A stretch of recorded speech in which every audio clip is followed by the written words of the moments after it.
नमस्कार दोस्तों, मेरा नाम है देव कमल और आप सभी का एक बार फिर से जॉब जिल पे स्वागत है।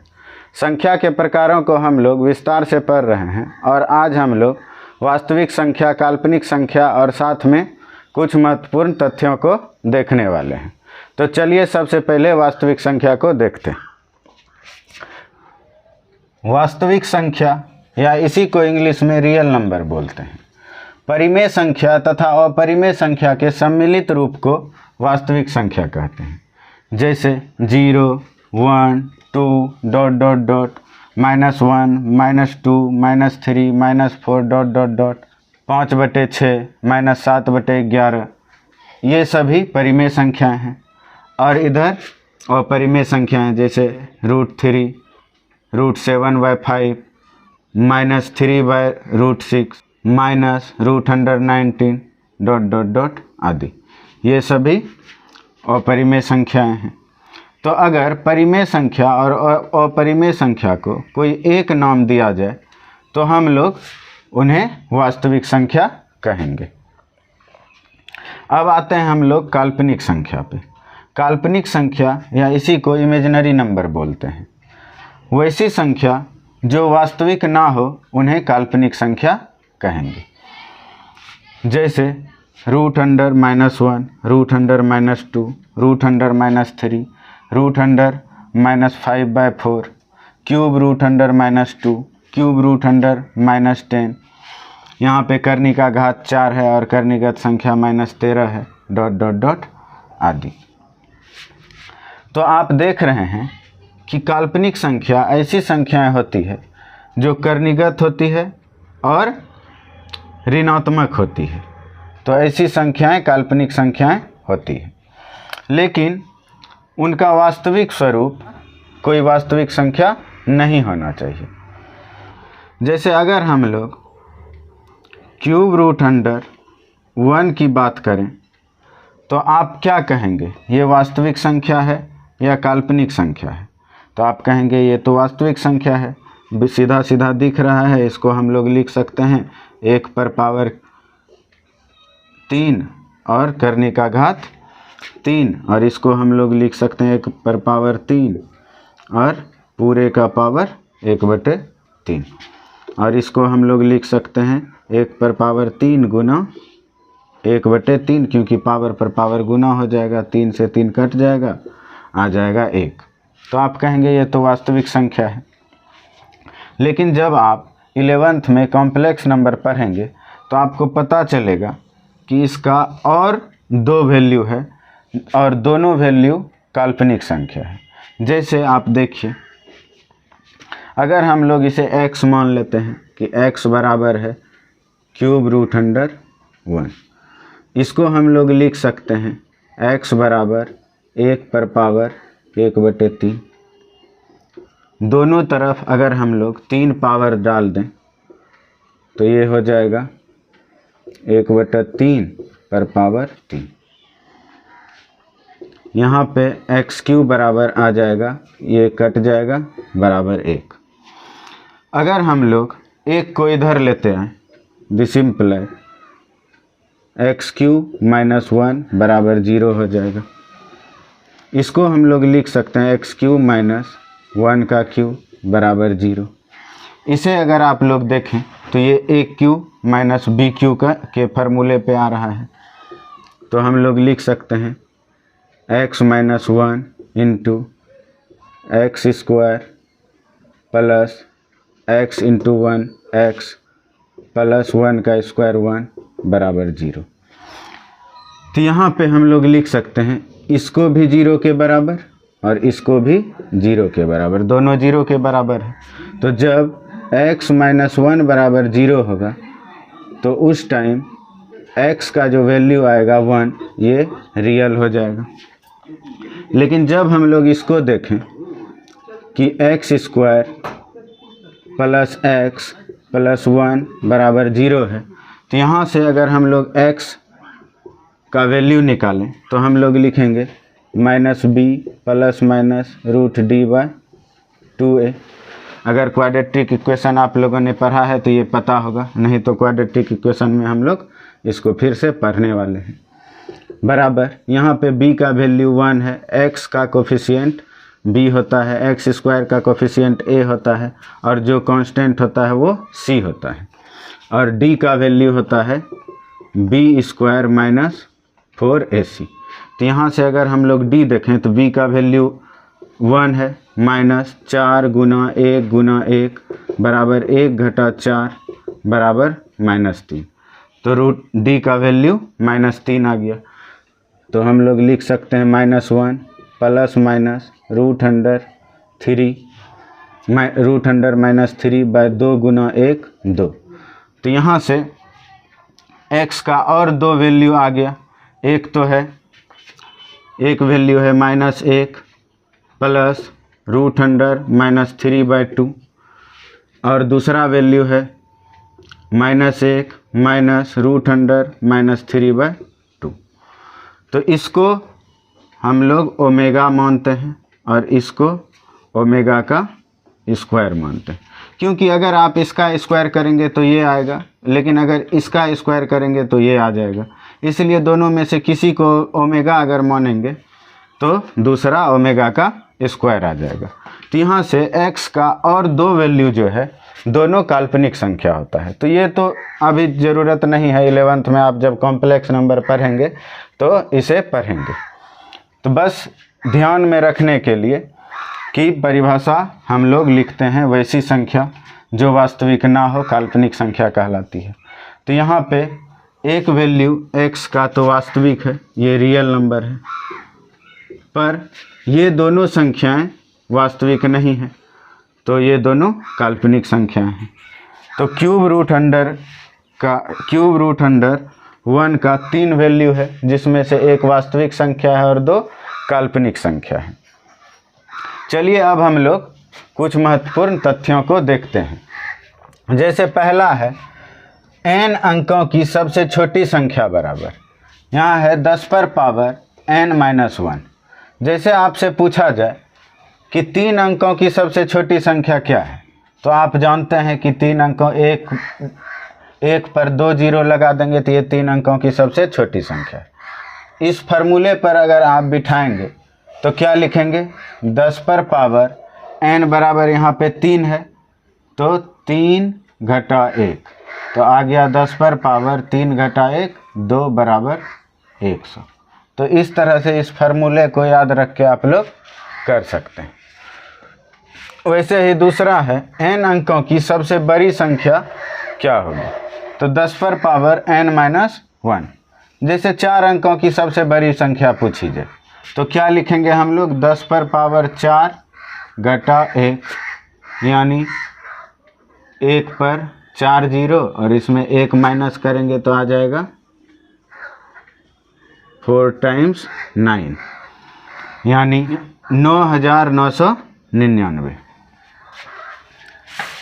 इसी तरह से तीसरा है n अंकों की कुल संख्या बराबर 9 गुना 10 पर पावर n-1। अब आपसे पूछा जाए कि 5 अंकों की कुल संख्याएं कितनी होंगी, इस सूत्र पे बिठा के देखिए तो क्या है, 5 अंकों की कुल संख्याएं कितनी होंगी, तो 9 गुना 10 पर पावर n-1, यहाँ पे n 5 है, 5 माइनस 1 क्या आ गया, 9 गुने 10 पर पावर 4 बराबर 9 पर 4 जीरो। तो ये 5 अंकों की कुल संख्याएं हो गई। अब है प्रथम n प्राकृत संख्याओं का योग क्या होगा, तो n into n plus 1 by 2। अब कोई भी संख्या पूछे, हम लोग इस पे क्वेश्चन बाद में डिस्कस करेंगे।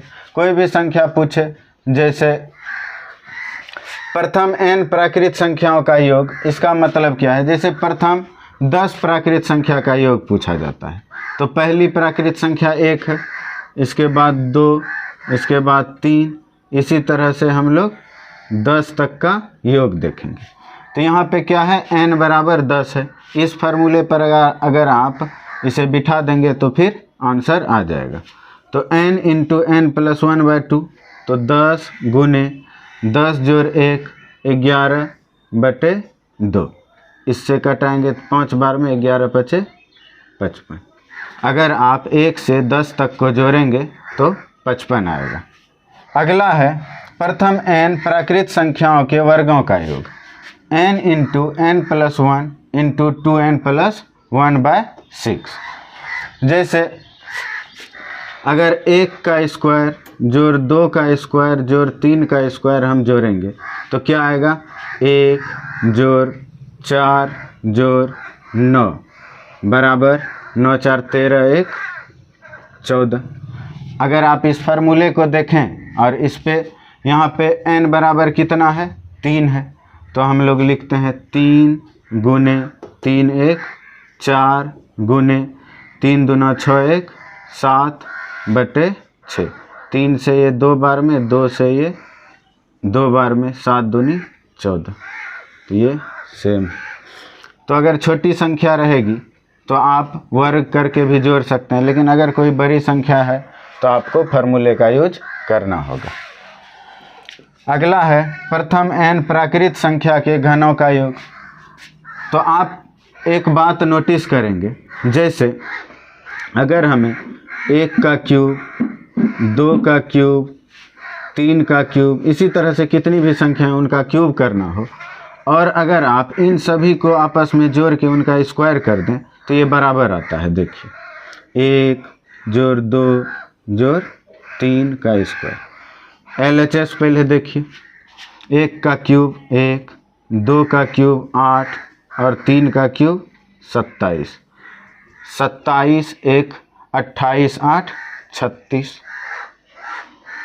और राइट साइड भी देखिए, 3 2 5 1 6, 6 का स्क्वायर 36।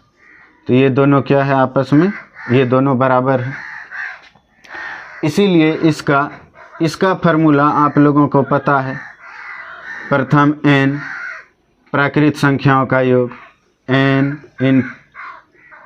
Into n plus 1/2।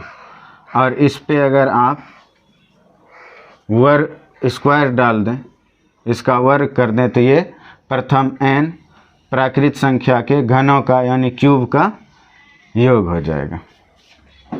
अब 7वां नंबर देखिए, क्या है, प्रथम n सम संख्याओं का योग n इंटू n प्लस 1। जैसे प्रथम 4 सम संख्याओं का योग देखना है तो हम लोग करेंगे 4 गुने 4 जोड़ 1 5 बराबर 20। अब चेक कीजिए आप कि प्रथम 4 सम संख्याओं का योग देखना है तो पहली सम संख्या 2 को हम लोग लेते हैं, फिर 4, फिर 6, फिर 8। इन सब को आपस में जोड़िए, 8 6 14, 14 4 18 2 20। तो इस फार्मूले का यूज करके आप बना सकते हैं। इसी तरह से प्रथम n विषम संख्याओं का योग क्या होगा, तो n स्क्वायर। अगर पूछे 5 विषम संख्याओं का, प्रथम 5 विषम संख्याओं का योग क्या होगा, तो 5 का स्क्वायर कर दीजिए आप लोग 25। देखिए पहली विषम संख्या 1, फिर 3, फिर 5, फिर 7 और फिर 9। इन सब को आपस में जोड़ के देखिए 25 आ जाएगा। 9 1 10, 7 5 12, 3 15, 15 10 25। अब है लगातार n सम संख्या या विषम संख्याओं का योग करना है। लगातार मतलब क्या, यहाँ हमें क्या पता था कि पहली सम संख्या 2 होगी और यहाँ पहली विषम संख्या 1 होगी, लेकिन यहाँ पे पता नहीं है, ये लगातार है। लगातार का मतलब हो सकता है कि पहली सम संख्या 12 से शुरू कर दे या पहली विषम संख्या 9 से शुरू कर दे। तो ऐसे स्थिति में हम लोग इस फार्मूले का यूज करेंगे, n into a plus n minus 1, जहाँ पे a शुरुआती संख्या है, यानी अगर विषम संख्या है तो विषम संख्या कहाँ से शुरू है, अगर सम संख्या है तो सम संख्या कहाँ से शुरू है। इस फार्मूले का यूज करके हम लोग बना सकते हैं। जैसे अगर कोई क्वेश्चन है 8 जोड़ 10 जोड़ 12 जोड़ डॉट डॉट डॉट यहाँ पे 18, अब इसको हमें सॉल्व करना है। तो यहाँ पे पहली सम संख्या क्या है, शुरुआती सम संख्या 8, तो इसी को हम लोग a लेंगे और फिर इसी फार्मूले का यूज करेंगे n into a plus n minus 1। दिखता है,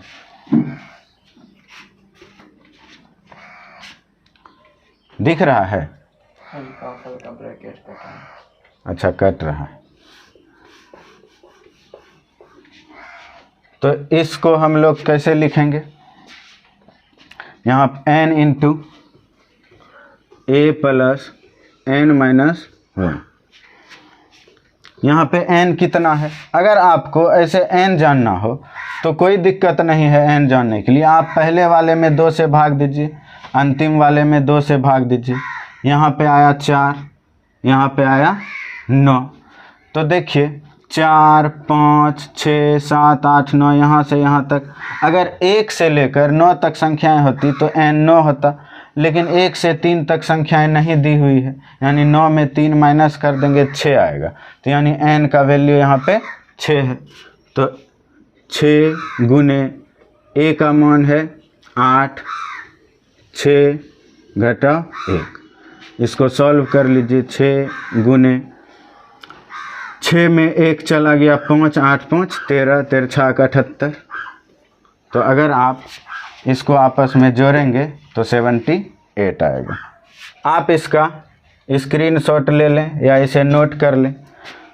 अगले क्लास में हम लोग और कुछ महत्वपूर्ण तथ्यों को देखने वाले हैं, क्योंकि अगर आप इनको नहीं देखेंगे तो संख्या पद्धति के सारे क्वेश्चंस को आप सॉल्व नहीं कर सकते हैं, इसलिए इनको पढ़ना ज़रूरी है। तो आज की क्लास में बस इतना ही। अगले क्लास में हम लोग आगे के कुछ महत्वपूर्ण तथ्यों को देखेंगे। अगर आपको वीडियो अच्छा लगा हो तो वीडियो को लाइक कीजिए, अपने दोस्तों के साथ शेयर कीजिए, और अगर अभी तक आपने हमारे चैनल को सब्सक्राइब नहीं किया है तो प्लीज़ चैनल को सब्सक्राइब कर लीजिए, ताकि हमारी अगली वीडियो जैसे ही अपलोड हो तो उसकी नोटिफिकेशन सबसे पहले आप तक पहुंच सके। धन्यवाद।